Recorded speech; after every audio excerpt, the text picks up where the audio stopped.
Students, from today onwards, I am going to take your inorganic chemistry classes. Let me introduce myself. I am Akbar Ali. I have done my master in chemistry from Jamia Millia Islamia, and right now I have submitted my PhD also to Jamia Millia Islamia University, New Delhi. So, as per your first semester syllabus, your first unit is metal ligand bonding in transaction metal complexes.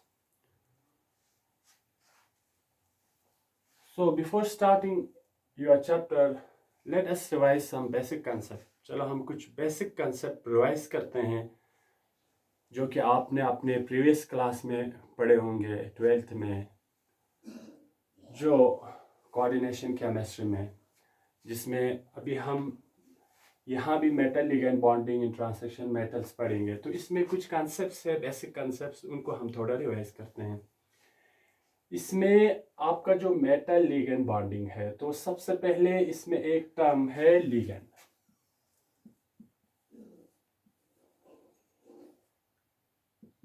ये जो ligand क्या चीज है, इसको हम revise करते हैं। आप लोगों ने पढ़े होंगे अपने प्रीवियस क्लास में।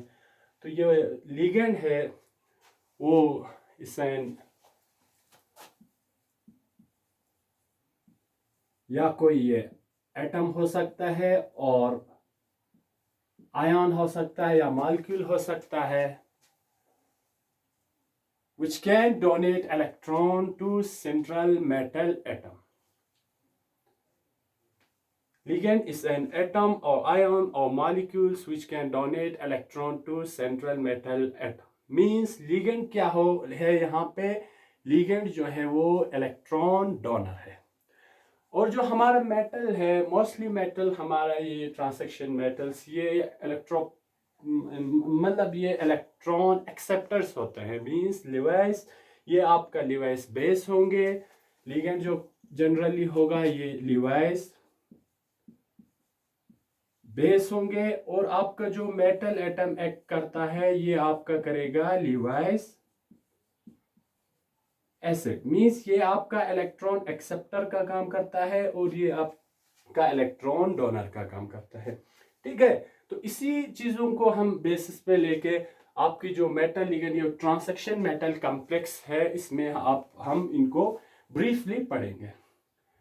तो जब ये लिगेंड और सेंट्रल मेटल कंबाइन होता है तो हमें बनता है एक coordination entity, means coordination complex बनता है। ठीक है, ये मेटल इलेक्ट्रॉन एक्सेप्ट करेंगे, लिगेंड अपना इलेक्ट्रॉन डोनेट करेंगे, तो इन दोनों मिला के हमें एक कोऑर्डिनेशन कॉम्प्लेक्स फॉर्म होते हैं।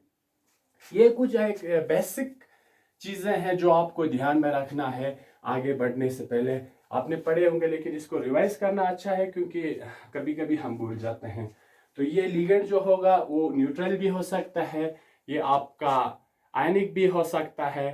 ठीक है, कुछ एग्जांपल्स है जैसे कि हमारा chloride ion, bromide ion, cyanide ion, ये सब आपका जो है एनायनिक लिगेंड है। वाटर मॉलिक्यूल आपका बेसिक लिगेंड है, ये आपका न्यूट्रल लिगेंड है। ठीक है, तो ये सब हम आगे पढ़ेंगे।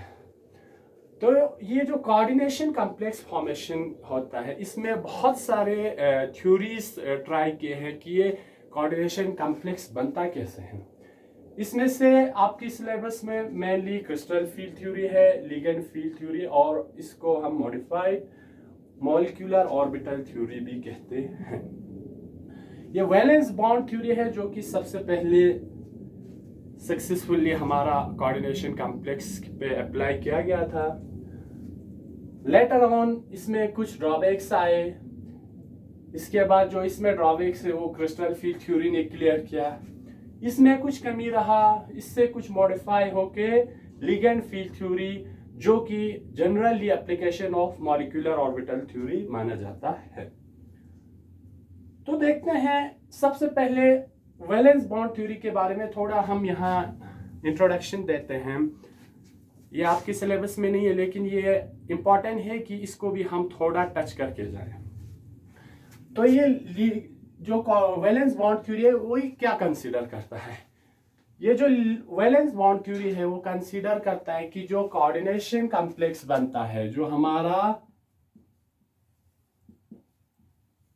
कोऑर्डिनेशन कॉम्प्लेक्स फॉर्मेशन होता है, वो किस वजह से होता है। ये कहते हैं कि coordination complex will form due to the reaction between, बहुत ही आसान लफ्जों में हम इसको यहाँ लिखेंगे ताकि आप लोगों को आसानी से समझ में आ जाए। Coordination complex will form due to the reaction between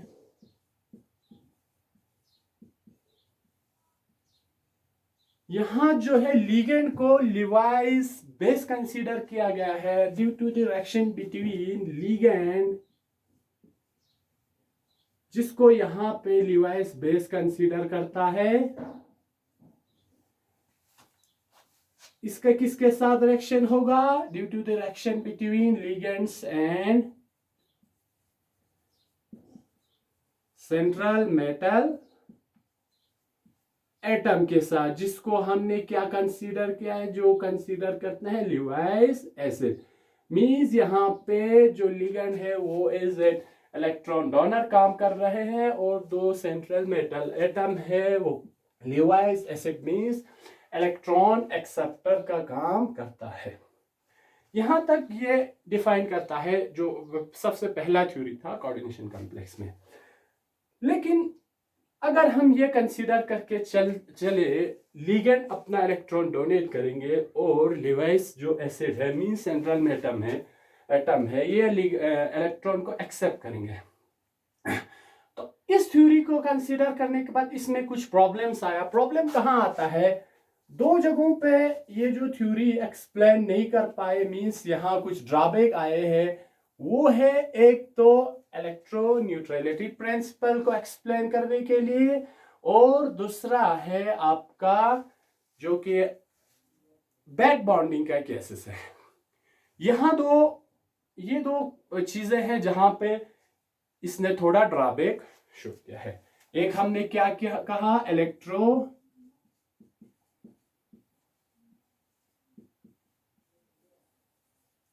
neutrality principal, ये जो वैलेंस बॉन्ड थ्योरी है एक्सप्लेन नहीं कर पाए।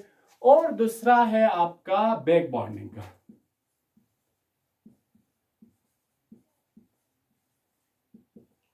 ये जो बैक बॉन्डिंग कंसेप्ट है ये तो एक्सप्लेन नहीं कर पाए। कैसे, अब देखते हैं ये इलेक्ट्रो न्यूट्रलिटी प्रिंसिपल क्या है। जब आपका कोई कॉम्प्लेक्स बन जाता है तो वो कॉम्प्लेक्स, ये इलेक्ट्रो न्यूट्रलिटी प्रिंसिपल, ये एक thumb of rule of thumb है। ये कहते हैं कि जो कॉम्प्लेक्स पे है इस पे चार्जेस है वो जीरो होना चाहिए या लो होना चाहिए। High charges metal atom particularly negative charge ये एकोमोडेट नहीं कर पाते हैं, क्योंकि हमें पता है कि ये जो मेटल एटम है वो जो इलेक्ट्रॉन ज्यादा अपने ऊपर ये इलेक्ट्रॉन लेके चार्ज को ज्यादा एकोमोडेट नहीं कर सकते। इसमें क्या है, फॉर एग्जांपल हम एक कॉम्प्लेक्स लेते हैं, फॉर एग्जांपल हम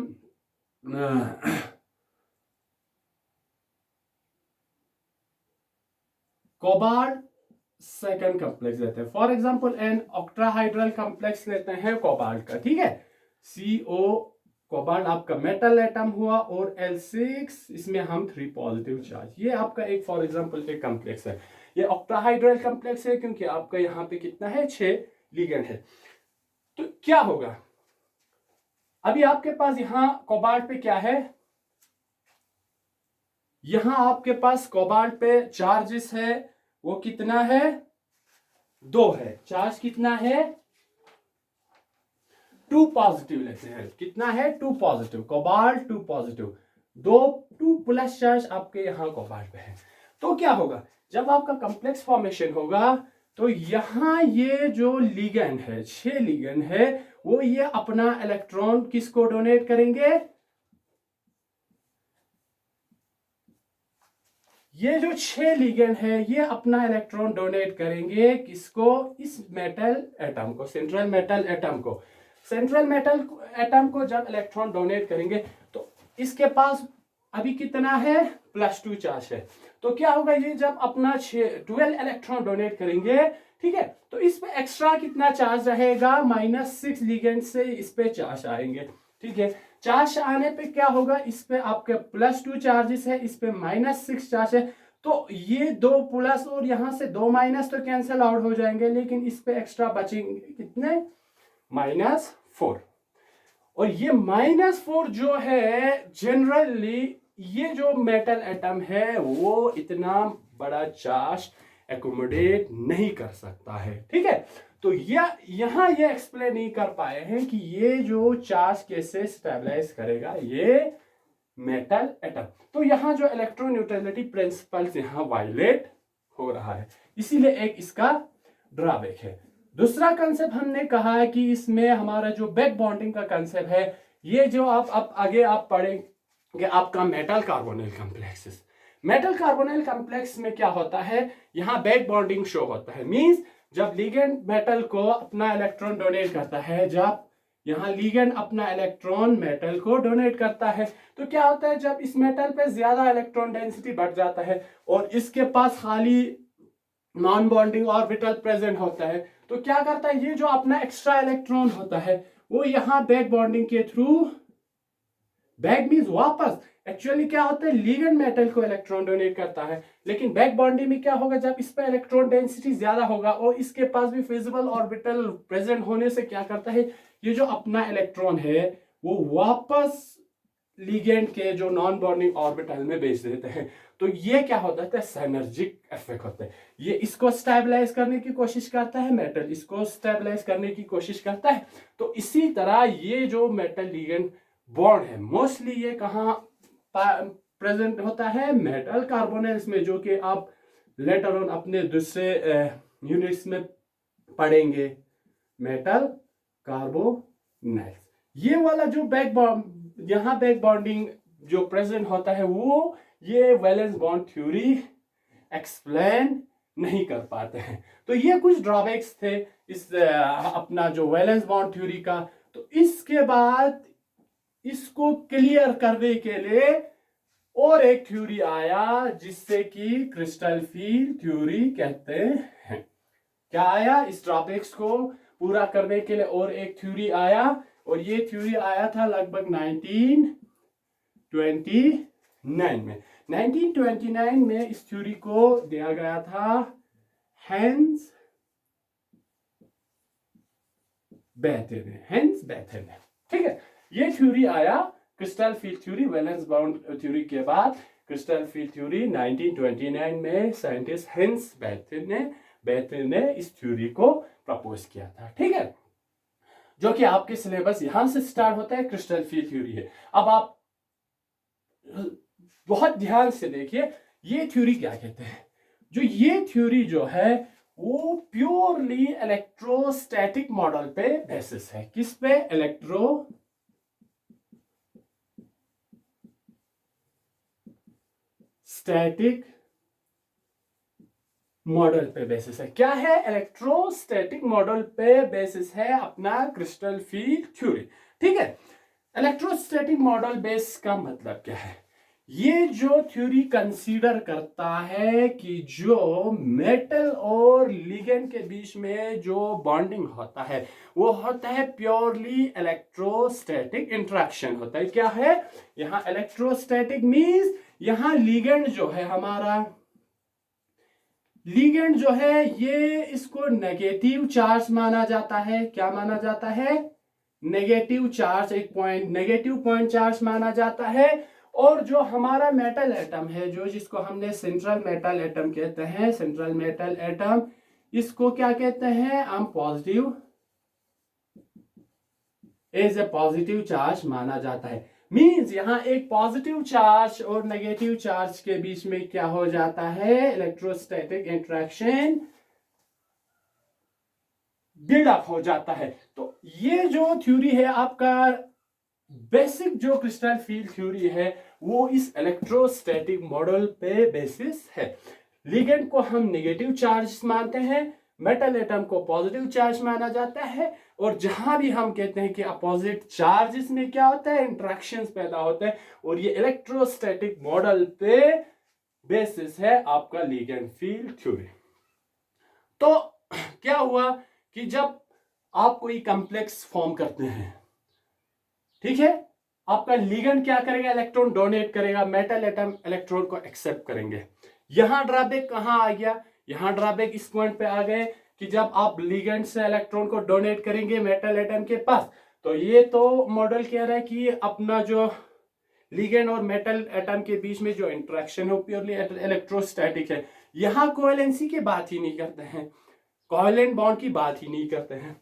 तो क्या हुआ, इसमें जो कमियां थे, जो हमने ड्रॉबैक थे, मेनली ये इलेक्ट्रोस्टैटिक इंटरेक्शन पे या इलेक्ट्रोस्टैटिक मॉडल पे बेसिस थे।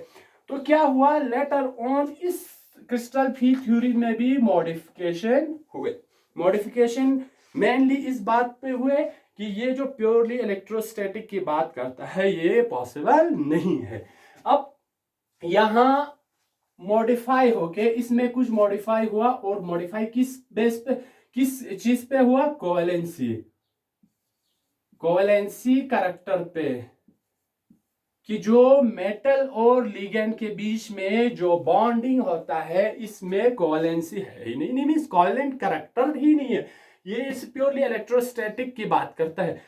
तो क्या हुआ 1935 में, यहां देखिए 1935 में और एक साइंटिस्ट ने इसमें कोवेलेंसी का कंसेप्ट इंट्रोड्यूस किया इस क्रिस्टल फील्ड थ्योरी में 1935 में, जिसका नाम था J.H. Van lack. J.H. Van lack में 1935 में फर्स्ट टाइम इस क्रिस्टल फील्ड थ्योरी में क्या किया, कोवेलेंसी की बात किया कि हाँ भी मेटल और जो लिगेंड के बीच में जो इंटरेक्शन है ये कोवेलेंट भी हो सकता है। मींस मेटल लिगेंड आपको इलेक्ट्रॉन डोनेट करेंगे, मेटल अपने जो खाली ऑर्बिटल्स होंगे उसमें इलेक्ट्रॉन को एकोमोडेट करेंगे।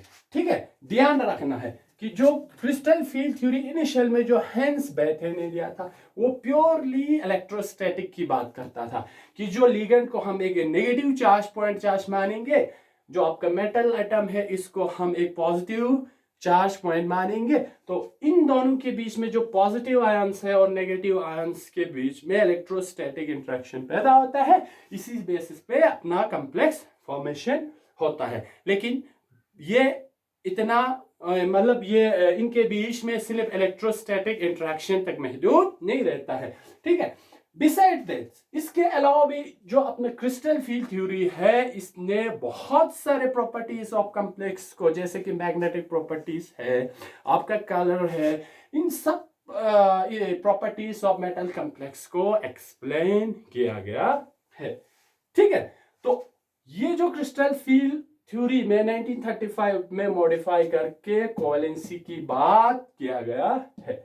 अभी हम थोड़ा इस तीनों के बीच में थोड़ा जो इनका इंट्रोडक्शन पढ़ेंगे कि वैलेंस बॉन्ड थ्योरी से क्रिस्टल फील्ड थ्योरी कैसे आया, क्रिस्टल फील्ड थ्योरी से लिगेंड फील्ड थ्योरी कैसे आया, फिर मॉलिक्यूलर ऑर्बिटल थ्योरी तक कैसे पहुंचा है। ठीक है, यह सब आपकी जो स्टडी मटेरियल प्रोवाइड किया गया है उसमें आपको जो डिटेल्स में आपको वहां मिल जाएंगे। ठीक है,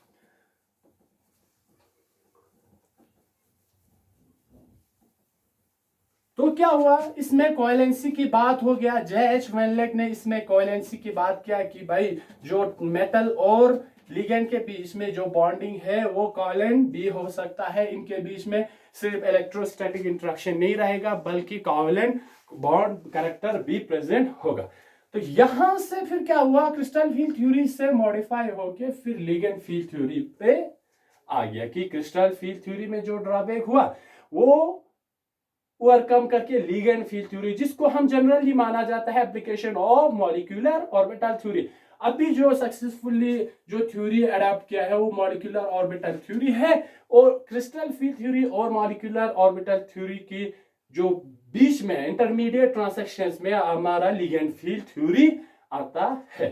ठीक है, इन दोनों का जो प्रिंसिपल है वो एक ही है, सेम प्रिंसिपल पे ये दोनों क्या करता है,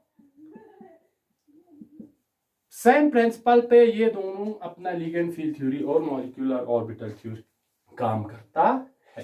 ठीक है, ये आपका जो कुछ थ्योरीज है उनके बारे में हमने थोड़ा इंट्रोडक्शन दिया है। अभी डिटेल्स में हम एक एक करके पहले क्रिस्टल फील्ड थ्योरी को, फिर लिगेंड फील्ड थ्योरी, फिर मॉलिक्यूलर ऑर्बिटल थ्योरी को एक एक करके डिटेल में हम डिस्कस करेंगे।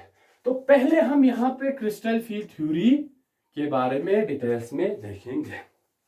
ठीक है, अब जो क्रिस्टल फील्ड थ्योरी है, यहां क्या होगा, यहां जो आपका मेटल कॉम्प्लेक्स बनेंगे, तो आपका मेटल होगा और आपका उसके अराउंड में लिगेंड्स होंगे। ठीक है, दो जो टाइप्स के मेनली जो कॉम्प्लेक्स फॉर्मेशन होता है वो एक है सबसे ज्यादा ऑक्टाहाइड्रल कॉम्प्लेक्सेस, दूसरा आपका क्या है टेट्राहाइड्रल। जो सबसे ज्यादा स्टेबल जो कॉम्प्लेक्स फॉर्मेशन होता है वो है ऑक्टाहाइड्रल, मींस ये यहां पे आपका 6 लिगेंड होंगे इस टाइप का। दूसरा आपका इससे जो कम बनते हैं वो आपका टेट्राहाइड्रल कॉम्प्लेक्सेस। टेट्राहाइड्रल्स यहां कितने लिगेंड होंगे, 4 होंगे। ठीक है, octahedral complexes means ML6 type complexes जहां 6 लिगेंड होंगे। टेट्राहाइड्रल कॉम्प्लेक्सेस में जहां ML4 जहां आपका 4 लिगेंड होंगे। और जो तीसरा टाइप है जो ऑक्टाहाइड्रल से डिस्टॉर्ट होके बनता है टेट्रागोनल डिस्टॉर्शन होने से, डिस्टॉर्शन होने मींस इसमें क्या हो जाता है, इस जो 6 इसमें लिगेंड है तो अलोंग दी जो Z एक्सिस लिगेंड होता है वो इधर मूव टू अप साइड या डाउन साइड, वो बाहर निकल जाता है या अंदर की ओर आ जाता है। तो ये जो ऑक्टाहाइड्रल सिमेट्री है ये ट्रांसफॉर्म होके टेट्रागोनल डिस्टॉर्शन के थ्रू और एक अपना सिमेट्री बनता है जिसको हम कहते हैं स्क्वायर प्लेनर कॉम्प्लेक्स। ठीक है, स्क्वायर प्लेनर कॉम्प्लेक्स है आपका, ऑक्टाहाइड्रल कॉम्प्लेक्स है, टेट्राहाइड्रल कॉम्प्लेक्सेस है। ये जो 3 एनवायरमेंट में मेनली हम इस क्रिस्टल फील्ड थ्योरी के अंदर पढ़ेंगे कि ऑक्टाहाइड्रल सिमेट्री के अंदर क्या होता है, टेट्राहाइड्रल के अंदर क्या होता है, और जब ऑक्टाहाइड्रल से डिस्टॉर्ट होकर टेट्रागोनल डिस्टॉर्शन होकर बनता है स्क्वायर प्लेनर, इसके अंदर क्या होता है। ठीक है, ये 3 हम इसमें क्रिस्टल फील्ड थ्योरी में डिटेल से पढ़ेंगे। लेकिन उससे पहले इंपॉर्टेंट क्या है, इंपॉर्टेंट है यहाँ पे transaction metal complex. Means transaction metal में क्या होगा, आपका डी ऑर्बिटल होगा। जो क्रिस्टल फील्ड थ्योरी में जब आपका मेटल जो है इधर इन ऑक्टाहाइड्रल कॉम्प्लेक्सेस या टेट्राहाइड्रल कॉम्प्लेक्सेस या स्क्वायर प्लेनर कॉम्प्लेक्सेस के इसमें क्या होगा, जब ये field crystal field around the metal atom होगा तो ये डी ऑर्बिटल के साथ कैसे इंटरेक्ट करेंगे, जो मेटल के डी ऑर्बिटल के साथ कैसे इंटरेक्ट करेंगे। तो इस पूरे कॉम्प्लेक्स फॉर्मेशन को समझने के लिए हमें जरूरी है कि हम सबसे पहले जो डी ऑर्बिटल की स्पेशल अरेंजमेंट, डी ऑर्बिटल कैसे अरेंज होता है 3 कोऑर्डिनेट सिस्टम में, इसको हम समझने की कोशिश करेंगे क्योंकि ये बहुत जरूरी है। क्योंकि यही जो कोऑर्डिनेट सिस्टम है कैसे 3 ऑर्बिटल्स के लोब्स और जो लिगेंड के बीच में इंटरेक्शन पैदा होता है या रिपल्शन पैदा होता है, इसी को लेके बाद में हमारा पूरा कॉम्प्लेक्स जो क्रिस्टल फील्ड थ्योरी है इसी पे बेसिस है। तो हम देखते हैं कि डी ऑर्बिटल का अरेंजमेंट कैसे होता है। ठीक है, डी ऑर्बिटल में हमें मैक्सिमम कितने ऑर्बिटल्स होता है, 5 ऑर्बिटल होते हैं। ठीक है, ध्यान से देखिए आप इसको, ये हमारा क्या है, डी ऑर्बिटल्स में 5 होते हैं। ठीक है, डी ऑर्बिटल में हमारा 5 ऑर्बिटल होता है। कैसे इसको हम नाम देते हैं, ये है d x y coordinate system में, ये डी वाई जेड में, ये आपका डी जेड एक्स में, ये आपका होगा d x square minus y square, and last जो आपका बचता है वो डी जेड स्क्वायर। ठीक है, ये जो 5 डी ऑर्बिटल है पूरे आपका क्रिस्टल फील्ड थ्योरी इसी डी ऑर्बिटल पे आपकी जो फील्ड का इफेक्ट है उसी के बेसिस पे है। कैसे, कौन सा, जब आपका इसको ऑक्टाहेड्रल सिमेट्रिक फील्ड देंगे तो इसकी एनर्जी में कैसे डिवीजन पैदा होता है, टेट्राहाइड्रल कॉम्प्लेक्स देंगे तो कैसे होता है, स्केल प्लेनर कॉम्प्लेक्स में कैसे होता है। ठीक है, पूरा आपका क्रिस्टल फील्ड थ्योरी इसी के बेसिस पे है। तो इसीलिए सबसे पहले हम इन डी ऑर्बिटल्स की स्पेशल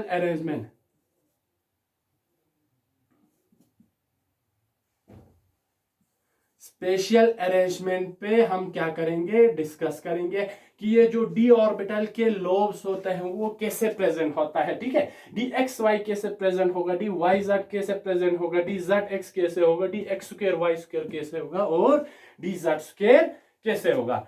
ठीक है, तो पहले ध्यान से देखिए इसको। अगर आप अभी इसको अच्छे से समझेंगे तो आपका बाद में जब हम crystal field theory in case of octahedral या बाद इसके नेक्स्ट में टेट्राहाइड्रल और इसके बाद स्क्वायर प्लेनर में इस पे कैसे इफेक्ट होता है और क्यों होता है, मींस डी ऑर्बिटल का स्प्लिटिंग क्यों होता है, एक का जो T2 और जो ट्रिपल डी जनरेट है वो नीचे क्यों आता है, डबल डी जनरेट ऊपर क्यों चला जाता है, टेट्राहाइड्रल की केस में रिवर्स क्यों हो जाता है। तो ये सब इसी ऑर्बिटल की स्पेशल अरेंजमेंट की वजह से होता है। तो यहां देखते हैं हम सबसे पहले जो हमारा डी ऑर्बिटल है डी एक्स वाई, कौन सा है, डी एक्स वाई, ये कैसे प्रेजेंट होगा स्पेस में, इसकी लोब्स की डायरेक्शन कैसे होंगे। अब हम लेते हैं एक 3 कोऑर्डिनेट सिस्टम। ठीक है, फॉर एग्जांपल आपका ये ध्यान से देखिए, ये आपका कौन सा एक्सिस हुआ, एक्स एक्सिस। ठीक है, ये आपका कौन सा हुआ, वाई एक्सिस, ये आपका कौन सा हुआ, जेड एक्स। 3 कोऑर्डिनेट सिस्टम में हम देखेंगे कि ये जो डी आपका एक्स वाई जो आपका ऑर्बिटल है वो कहां प्रेजेंट होता है। तो क्या होगा, ये जो डी एक्स वाई वाला लोब है वो हमेशा जो डी एक्स कोऑर्डिनेट और वाई कोऑर्डिनेट के बीच में प्रेजेंट होगा। तो ये आपका जो d orbit d x y का लोब्स कैसे होंगे, ये जो एक्स और ये जो y के बीच में जो जगह है इनमें क्या होगा, आपका d x y orbital present होंगे। अगर हम इसको रेड पेन से हम मार्क अप करते हैं तो ये आपका क्या हो गया, डी एक्स वाई जो लोब है ऑर्बिटल्स के लोब है इसका डायरेक्शन हुआ। ठीक है, ध्यान से देखिए। नेक्स्ट में आपका आएगा डी एक्स वाई के बाद d y z. Similar coordinate system हम यहां पे ड्रॉ करते हैं। ठीक है, ये आपका z एक्सिस हुआ, ये आपका y एक्सिस हुआ, ये आपका x एक्सिस हुआ। ठीक है, ये y एक्सिस, ये x एक्सिस, ये z एक्सिस। ठीक है, ये जो आपका x एक्सिस है इसकी ये दो जो प्लेन ऑफ द बोर्ड में है, आपका x एक्सिस होगा वो in the plane of the board होगा।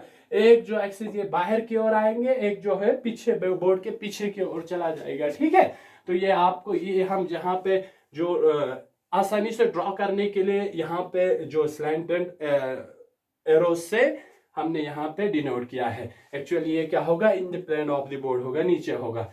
तो जो डी वाई जेड की बात करते हैं ये कहाँ प्रेजेंट होगा, y और z के बीच में। कहाँ प्रेजेंट होगा, y और z के, ये आपका y है, ये z है। तो आपका जो ऑर्बिटल का लोब होगा वो यहाँ पे प्रेजेंट होगा। कहाँ पे होगा, यहां पे होगा डी वाई जेड का। ठीक है, इसको हम क्या करते हैं, मार्क अप करते हैं रेड पेन से। ये हो गया आपका डी वाई जेड जो आपका ऑर्बिटल्स के लोब है, ये यहां पे प्रेजेंट होगा। फिर आप आते हैं थर्ड जो हमारा हमने कहा है डी एक्स वाई हुआ, डी वाई जेड हुआ, डी जेड एक्स हुआ। डी जेड एक्स कैसे प्रेजेंट होगा, जो आपका यही हम 3 कोऑर्डिनेट सिस्टम लेते हैं, ये आपका z एक्सिस हो जाएगा, ये आपका फिर y एक्सिस हो जाएगा।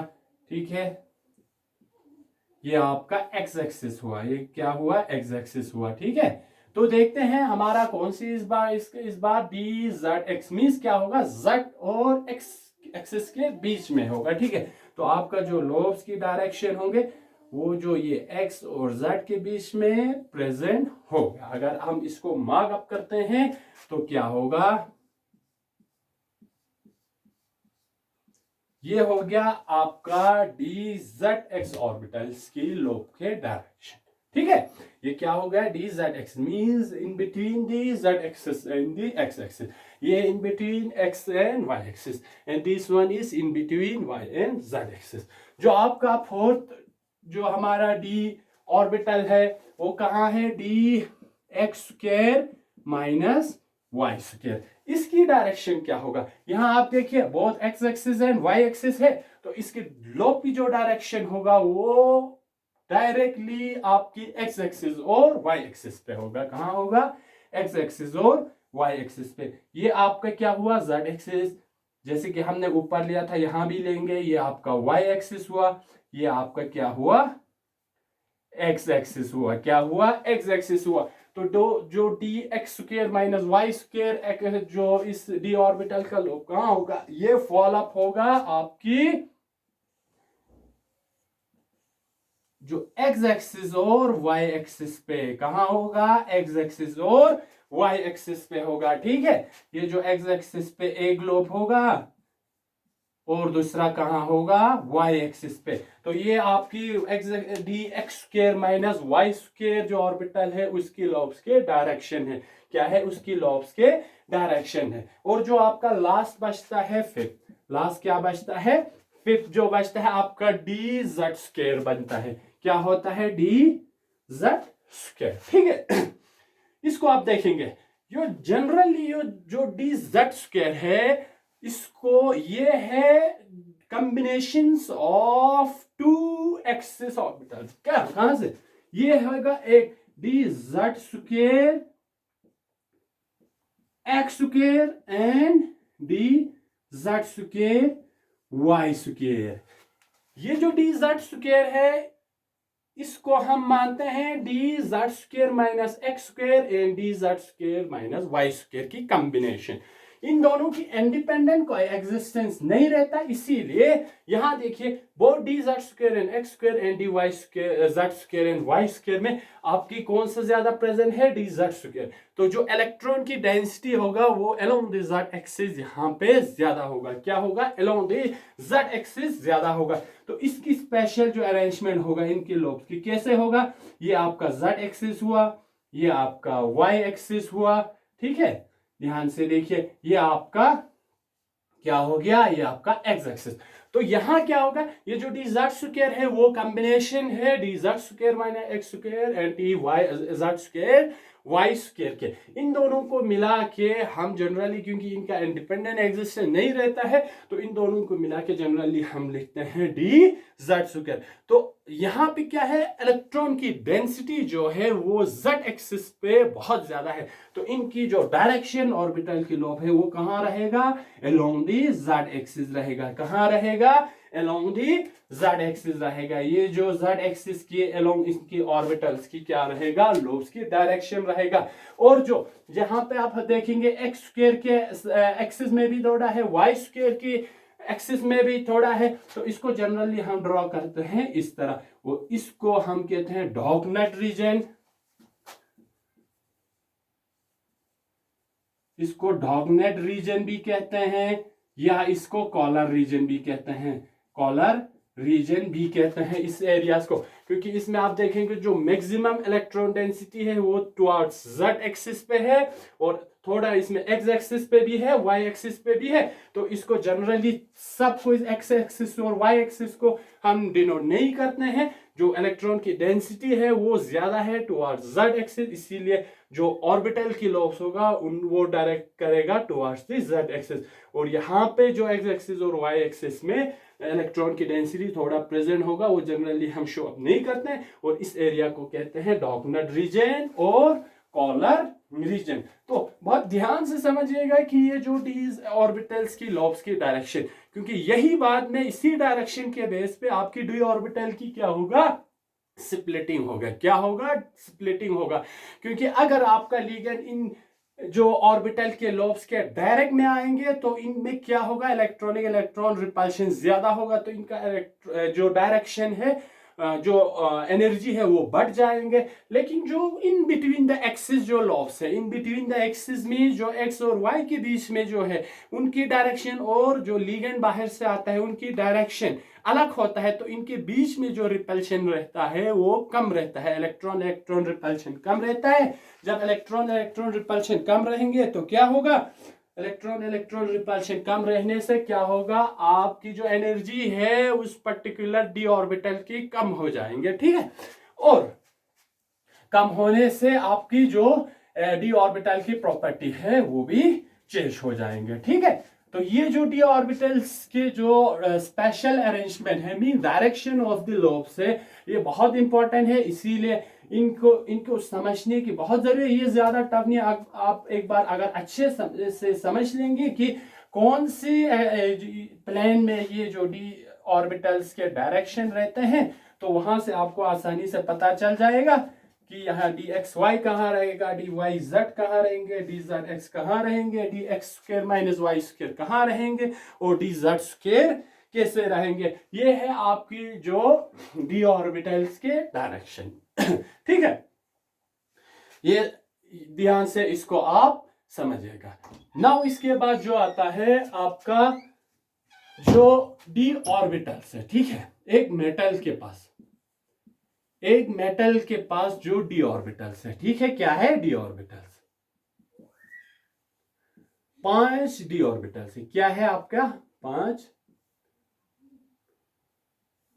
5 क्या है डी ऑर्बिटल है, ठीक है, 5 डी ऑर्बिटल है एक मेटल के पास, सेंट्रल मेटल एटम के पास। जो अब ये जो मेटल या गैसेस एटम कुछ भी होगा, अगर ये डी ऑर्बिटल आइसोलेट होंगे, ठीक है, यहां से देखें, इन एन आइसोलेटेड मीन्स अलग, बिल्कुल अलग, in an isolated gases atom, एक गैसेस एटम में आइसोलेट होना चाहिए, ठीक है। एक गैसेस एटम में जो कि आइसोलेट हो, उस पे किसी भी लिगेंड का कोई इफेक्ट ना हो, ठीक है, कोई क्रिस्टल फील्ड का इफेक्ट ना हो। वहां क्या होता है, ऑल दी जो हमारा